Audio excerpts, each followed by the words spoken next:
एक अवतार ऐसा हुआ था जिसमें मतलब हम बात करेंगे कि एक माता ने अपने पुत्र को ही वध कर दिया था।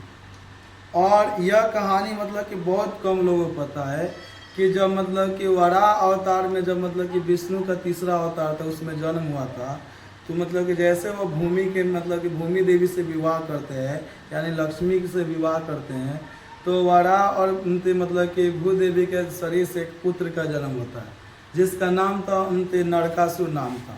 नरकासुर जो था मतलब कि क्या करता है, अपने माता पिता के स्वभाव से बिल्कुल अलग उसका गुण रहा। क्यों उसका अलग गुण रहा इसके बारे में हम लोग चर्चा करेंगे, क्योंकि वो माना जाता है कि वो ब्रह्मा का काफ़ी कठोर तपस्या करता है और कठोर तपस्या करने के बाद वो मतलब वरदान मांगता है कि मैं अपने माँ भूदेवी के अलावा किसी और से मैं नहीं मरूंगा, ऐसे वरदान मांगता है। दुनिया में कोई भी आ जाए, खुद क्यों ना नारायण भी आ जाए, लेकिन उससे भी मैं नहीं मरूंगा। और माना जाता है कि यही कारण था कि वो अपने अत्याचार दिन पर दिन बढ़ाना शुरू कर दिया। माता पिता जैसे कि खुद विष्णु का अवतार है, लेकिन उसके पुत्र मतलब कि काफ़ी बड़ा अत्याचारी और मतलब कि एक राक्षस प्रवृत्ति का रहा। अब नरकासुर का अत्याचार इतने बढ़ने लगा कि वो देवलोक भूमि लोक और तीनों लोकों पर कब्जा जमाना शुरू कर दिया।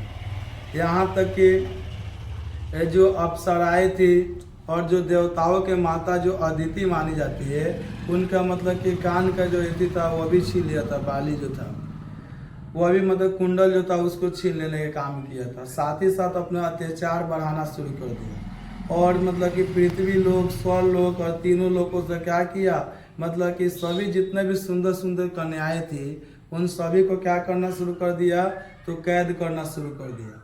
उसका अत्याचार बढ़ना शुरू हो गया और लगभग माना जाता है कि 16,100 मतलब कि लड़कियों को वो कैद कर लिया था। जब यह बात पता चलता है श्री कृष्ण को, और मतलब कि उनकी जो पत्नी जो मतलब कि सबसे प्रिय पत्नी मानी जाती है, मतलब कि जो मतलब कि वह दोनों मतलब कि सुदामा जो थी वह दोनों मतलब कि क्या करते हैं, मतलब कि चल देते उस राक्षस के वध करते। सत्यभामा और मतलब कि जो मतलब कि कृष्ण भगवान थे वह दोनों मतलब कि उस मतलब कि क्या करते हैं, राक्षस को वध करने और 16,100 लड़कियों को छुड़ाने के लिए जाते हैं।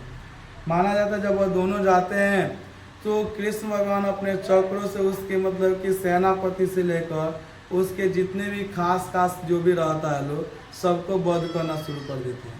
लेकिन उसी बीच में नरकासुर क्या करता है कि ऐसा प्रहार करता है कि माना जाता है कि कृष्ण भगवान मतलब मूर्छित हो जाते हैं।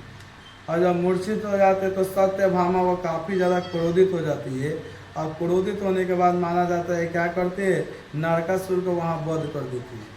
क्योंकि अगर अवतारों में बात किया जाए